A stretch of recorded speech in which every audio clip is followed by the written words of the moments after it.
Um tempo atrás, uma amiga muito próxima, que já está no mundo espiritual hoje, me perguntou: Leandro, um Ogã ou uma Eked que foi confirmado, mas levou tudo que vai no Yaú, pode raspar o santo de alguém? Eu disse: pode, é claro que pode. Eu sou o Ogã Leandro e você está no podcast Jack Aló, um espaço do nosso farol ancestral onde a gente fala de espiritualidade ligada ao candomblé.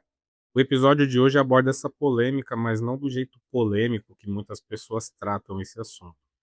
Eu, particularmente, nunca gostei da frase "cada um dá aquilo que tem", no contexto do candomblé. Justamente porque eu acho que ela é mais uma das frases problemáticas que são propagadas dentro da religião, trazendo mais confusão do que esclarecimento. Quando eu digo que pode, isso não deve ser compreendido como um sinônimo de deve. Entre se poder fazer alguma coisa e ter o dever de fazer alguma coisa, a obrigação de fazer algo, existe um mar de distância e o entendimento disso se dilui a cada ano dentro do candomblé, fazendo com que testemunhemos uma deturpação muito grande de muitas coisas. Então, antes de falarmos sobre a questão de iniciação, vamos entender o básico. O que é preciso para raspar um Yaô dentro do candomblé? Primeiro de tudo, é preciso ser iniciado e depois disso, é preciso estar no local apropriado e executar a ritualística apropriada, ponto. Existe um padrão para iniciação? Sim, mesmo que ele não seja seguido. Onde encontramos esse sim? Nas casas matrizes do candomblé que preservam até hoje e perpetuam a forma tradicional de iniciação na religião candomblé, com excepcionalidades, é claro, para situações excepcionais que as exijam, ponto. E onde esse padrão não é seguido? Como já disse em episódios anteriores, ninguém no candomblé é filho de chocadeira. Logo, subentende-se que, se a casa A é a casa matriz da casa B, de onde saiu a casa C, que deu origem à casa D, os procedimentos ritualísticos dessas casas descendentes obedecem ao padrão estabelecido pela casa A. Porém, por diversos fatores, podemos observar que muitas casas descendentes fogem ao padrão da sua matriz, e de tal maneira, quanto mais se distancia da sua casa matriz, maiores são as chances de se fazer procedimentos diferentes, e o que vemos muito, ao ser questionado a respeito da origem de tais procedimentos diferentes, alguém dá a resposta de que na sua casa matriz é assim que se faz. E isso mesmo que a pessoa nunca tenha sequer pisado dentro da sua casa matriz, não tenha intimidade suficiente com alguém que seja referência lá dentro para ter aprendido alguma coisa que seja o segredo lá dentro e, obviamente, não saiba nem como é dentro de um quarto de santo, muito menos tenha participado de alguma forma de qualquer tipo de ritual lá. E quais são as consequências dessa diluição de tradições que ocorre durante o distanciamento das matrizes? Isso é traduzido por uma frase muito popular no candomblé contemporâneo para justificar incongruências. Cada um mexe a sua panela do seu jeito. As pessoas perdem as referências e acabam reproduzindo comportamentos, ritualística e liturgia sem real aprendizado, sem compreensão do fundamento para se fazer determinadas coisas e não se fazer determinadas coisas. De uma forma clara, não é só o Ogã e Eked que hoje pode raspar um Yaô. Qualquer um pode. Tem livro, tem apostila, vídeo nas redes sociais, curso, tudo isso é ensinado. Se o que está nesse vasto material está certo ou errado, nem cabe discussão. São materiais sem procedência nenhuma e que não levam em consideração todo esse rolê sobre procedência, origem das coisas. Então, nesse material todo se encontra procedimentos híbridos formados a partir de algum conhecimento fracionado que alguém passou durante esse afastamento das casas matrizes. Muito pai ou mãe de santo, hoje, que foi iniciado em alguma casa ou roça de candomblé por seus motivos particulares, seja a preguiça ou a falta de vontade de passar pelo processo iniciático até a sua emancipação, seja por não apresentar um caráter minimamente bom, o que se conecta com o que eu acabei de falar, ou seja, por qualquer motivo que seja, tem um aprendizado deficiente e dependente, e depende e muito desse tipo de material. E são essas pessoas que validam a comercialização dessas coisas. Pessoas despreparadas abrem casas ou roças de candomblé com base em aprendizado de forma não tradicional e, além de propagar as tradições que chegaram até elas de forma diluída, ainda contaminam com esse material sem procedência. Isso faz com que muito pai e mãe de santo não faça a menor ideia de como a sua família de axé confirma um Ogã e um Mekede, por exemplo, e assim criem especulações que se propagam como verdade absoluta pelo senso comum. Porque no final das contas, o senso comum foi formado em cima de material deturpado, diluído, contaminado e sem procedência. Por ter sido confirmado em uma casa matriz, muitas vezes eu constato isso. Diversas vezes algumas pessoas tentaram me convencer de que na minha casa se faz tal procedimento que elas nunca viram fazer lá, porque elas nunca estiveram lá.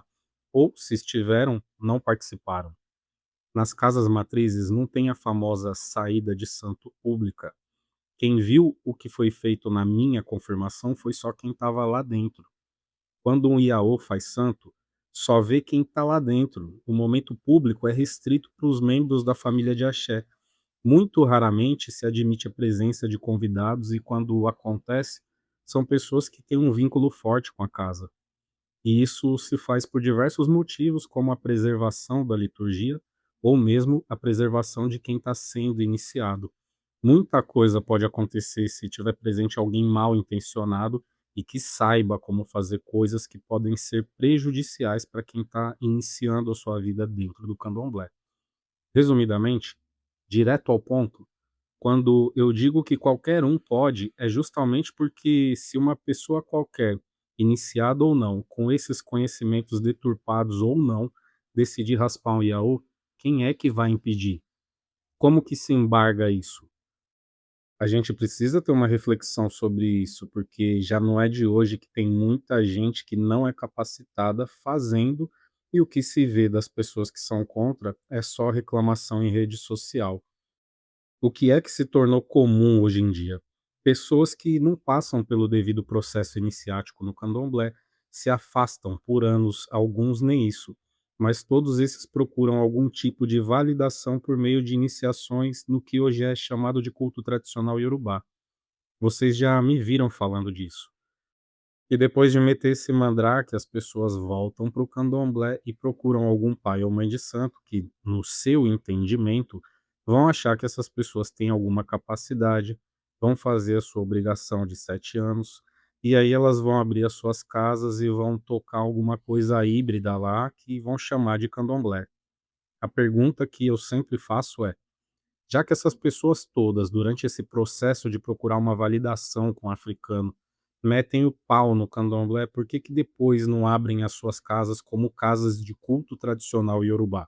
Tem que abrir como casa de candomblé. Elas querem ser validadas como sacerdotes e sacerdotisas de candomblé. Essa é a única resposta que tem. Porque o candomblé só é bom para elas quando elas se acham pais e mães de santo, né? De outra forma, o candomblé não presta. E aí nós voltamos para o outro lado da questão. Ogãs e Equedes são iniciados na religião candomblé, passam pelo processo iniciático referente ao seu cargo. Por que que eles não podem iniciar outras pessoas?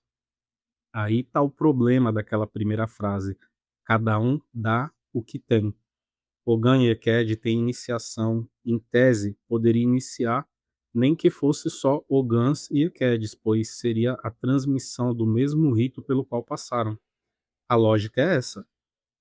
Por que que para alguns é mais alienígena o Ogã e o Meked que passaram pelo processo iniciático acordados e, em tese, testemunharam tudo que foi feito com eles, iniciarem alguém, do que um Iaô que teve o processo iniciático deficiente, deturpado, não vivenciado? Eu respondo, por causa dessa lógica do cada um dá aquilo que tem. Quando a gente reduz a importância filosófica do processo iniciático até a emancipação religiosa, nós estamos facilitando esse entendimento deturpado que basta tão somente ter sido iniciado como Iaô para poder fazer novos Iaôs. E assim nós vemos mesmo Yaôs abrindo casa sem ter passado pelo processo, mas se achando válido e tendo isso chancelado por quem teve o mesmo processo de aprendizado deturpado. E para um Ogan ou um Meked que teve o mesmo processo de aprendizado deturpado, não vai ser nada estranho um Ogan ou Meked, ou até eles mesmos, iniciarem outras pessoas. O fato é que se a pergunta inicial fosse por que um Ogan ou um Meked não devem iniciar um Yaô, a resposta seria muito mais simples, porque na convenção que formou o Candomblé, Ogãs e Equedes receberam diversas funções dentro da religião que eles devem exercer com zelo, honra e caráter. E fazer iniciações não é uma delas. Então, mais do que uma proibição, tabu ou interdito, é uma questão de honrar o legado que foi deixado pelos ancestrais e antepassados. Não é não fazer porque não pode, é não fazer porque não é certo. Ao serem suspensos, Ogãs e Equedes aceitam o compromisso. Ao serem confirmados, fazem juramentos, de livre e espontânea vontade. Se você tem acompanhado os episódios desse podcast, eu acredito que você já entendeu qual que é o peso de um compromisso, qual que é o peso de um juramento, o peso do bom caráter. E esse foi o episódio dessa semana do podcast Jack Aló, um espaço do Farol Ancestral onde a gente conversa sobre espiritualidade de maneira honesta, simples e direta e sem enrolação. Se algo aqui te fez pensar, pare e observe ao que você tem dado força ultimamente. Honestidade é a base da jornada espiritual. Tudo o que nos acontece durante a nossa breve passagem por esse mundo é consequência das nossas escolhas, das nossas decisões. E se algo não ficou claro para você, me manda suas dúvidas ou sugestões pelas redes da nossa comunidade. O link está aqui na descrição desse episódio e não se esquece de responder a enquete. Se esse espaço faz sentido para você, fortaleça ele com responsabilidade. Juntos, a gente pode fazer um candomblé diferente. Até a próxima terça-feira. Cuide do seu axé.